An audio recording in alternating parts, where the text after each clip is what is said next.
जय हिंद दोस्तों, मैं मानिक नायक आप सबको अपने YouTube चैनल पर वेलकम करता हूं। और आज हम लोग बात करने वाले हैं आरआरबी एनटीपीसी 2024 के अगले सेट को डिस्कस करने वाले हैं। और टोटल जो एग्जाम हुआ था आपका 133 शिफ्ट में एग्जाम हुआ था और हम इसके 10वें नंबर सेट को यहाँ पे डिस्कस करने वाले हैं। तो चलिए स्टार्ट करते हैं अपने डिस्कशन को। पहला क्वेश्चन यहाँ पे देखते हैं। फर्स्ट क्वेश्चन है हमारा, एलिफेंटा गुफाएं कहाँ स्थित है। तो एलिफेंटा गुफाएं जो आपका धारापुरी द्वीप पे स्थित है। याद रखिए धारापुरी द्वीप पे हमारा कौन सा केव है, तो एलिफेंटा केव स्थित है। 1974 में की गई रेलवे हड़ताल का नेतृत्व किसने किया था, तो एक है जॉर्ज फर्नांडिस ने किया था।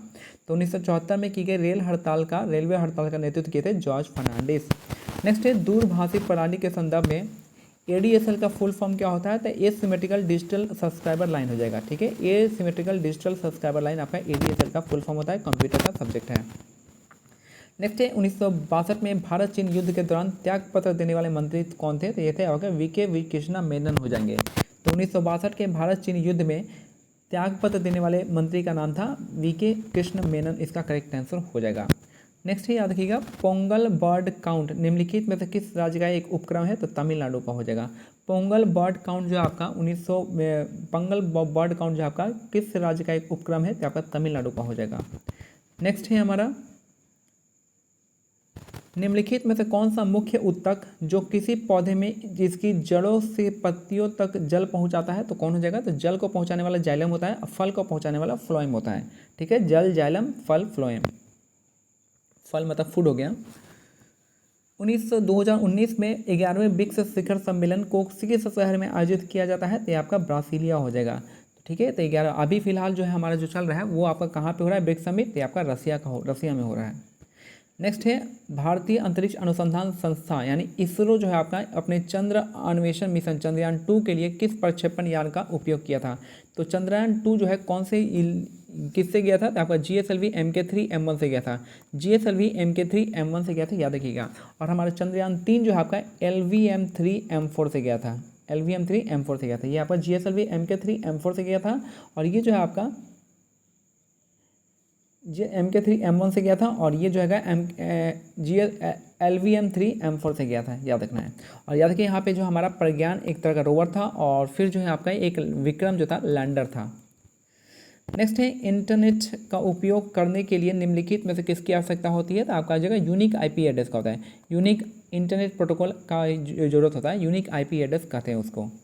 नेक्स्ट है, 3 दिवसीय वैश्विक सतत विकास शिखर सम्मेलन जो है आपका कहाँ पे हुआ था, तो उस समय जो हुआ था नई दिल्ली में हुआ था, इसलिए इसको क्वेश्चन हमें दिया गया है।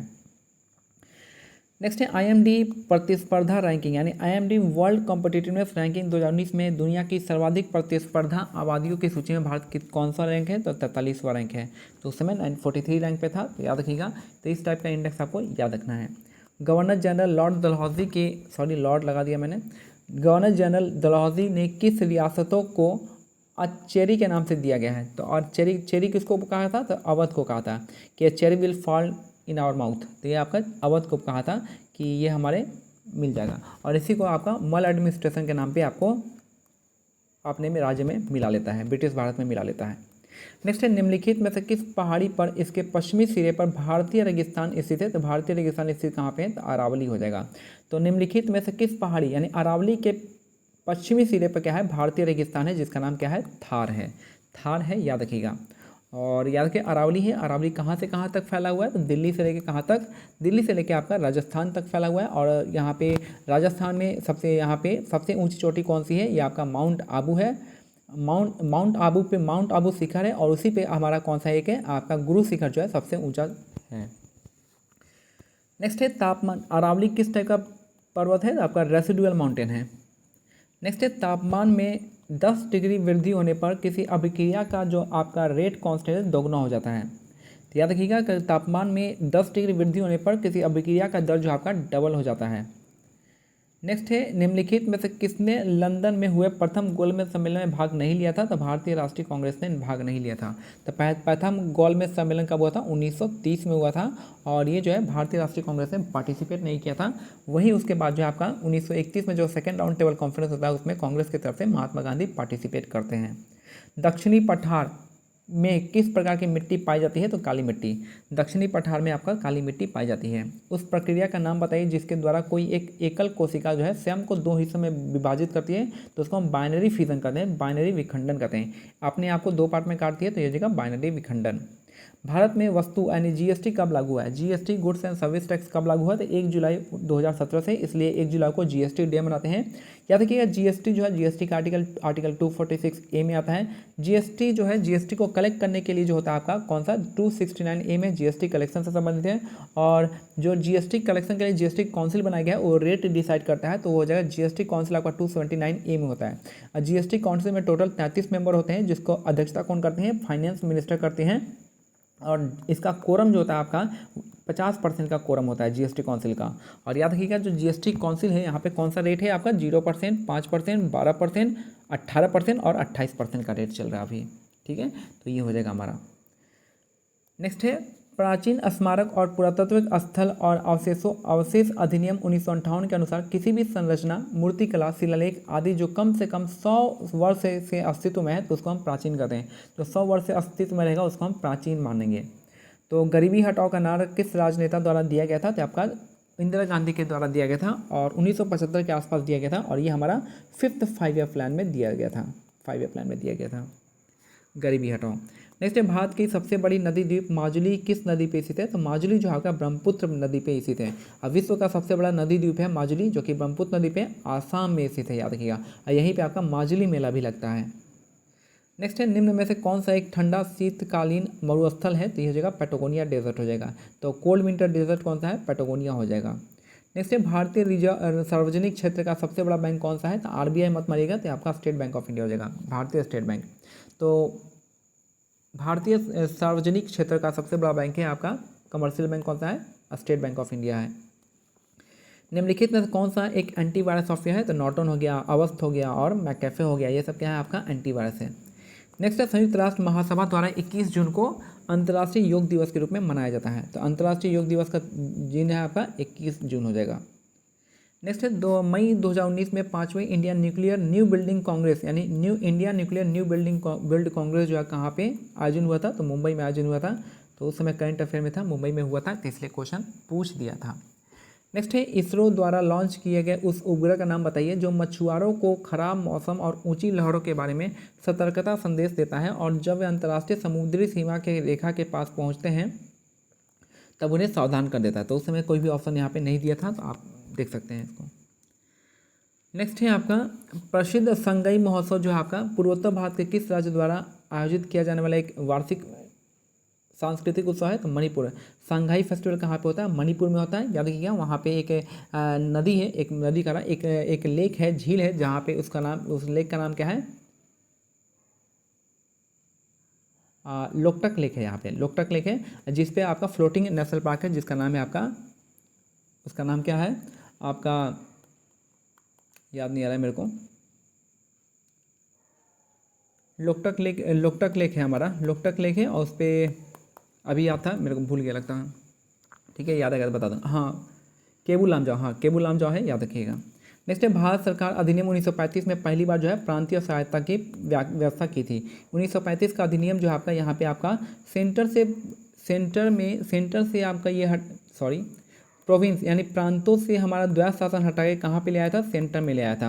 अब प्रांतीय का प्रांत को क्या दे दिया? प्रांतीय को सहायता दे दिया, उसको इंडिपेंडेंस दे दिया। तो यही आपका 1935 के अधिनियम से आपको उनको प्रांतीय सहायता दी गई थी। नेक्स्ट है पहली यात्री रेलवे लाइन बॉम्बे और ठाणे के बीच में 1853 में चली थी। किसके टाइम में चली थी? डलहौजी के टाइम में चली थी। और कहाँ से कहाँ तक चली थी? बॉम्बे से ठाणे के बीच में चली थी। 36 किलोमीटर का दूरी था। और यहाँ पे 3 इंजन लगाए हुए थे, और 3 इंजन का नाम था, आप नाम को देख लीजिएगा एक बार।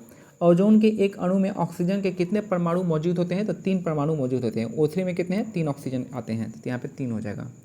नेक्स्ट है भारत के निम्नलिखित स्वतंत्रता सेनानियों में से किसे सम्मानित सीमांत गांधी के नाम से जाना जाता है? तो सीमांत गांधी कौन हो गए? हमारे खान अब्दुल गफ्फार खान हो गए। इनके मूवमेंट को रेड शर्ट मूवमेंट कहते हैं, रेड शर्ट मूवमेंट हो गए। और इन्हीं को जो है भारत का नोबेल पुरस्कार, भारत रत्न दिया गया है इनको। और याद रखिए फ्रंटियर गांधी कहाँ से लीड करते हैं? तो नॉर्थ वेस्ट फ्रंटियर से लीड करते हैं। और इनका कार्य कौन सा है? पेशावर इनका जगह है जहाँ से वे लीड किए थे सत्याग्रह को।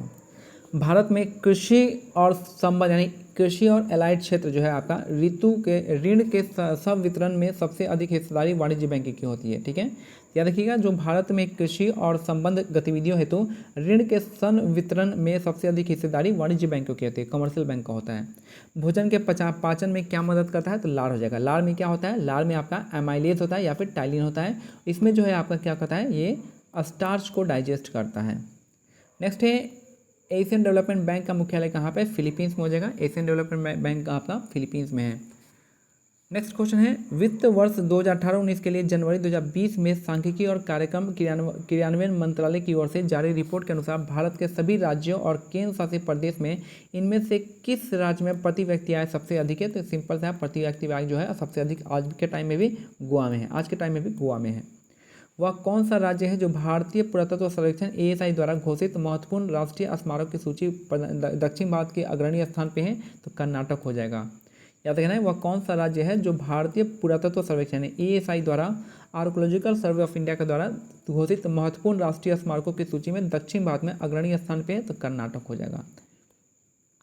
नेक्स्ट है, निम्नलिखित में से कौन संयुक्त राष्ट्र प्रणाली का बाह्य निरीक्षण निकाय है, तो संयुक्त निरीक्षण इकाई नाम से स्पष्ट हो रहा है, तो संयुक्त निरीक्षण इकाई हो जाएगा। निम्नलिखित में से किस राजा ने कश्मीर में चौथी बार बौद्ध परिषद बुलाई थी, तो थे कनिष्क ने। कनिष्क ने चौथी बौद्ध परिषद बुलाई थी, याद रखिएगा, किसके टाइम में, कनिष्क के टाइम में। और कहाँ पे, कश्मीर के कुंडवला में करवाई थी। अध्यक्षता कौन किए थे, वासुमित्र और अश्वघोष मिलकर किए थे।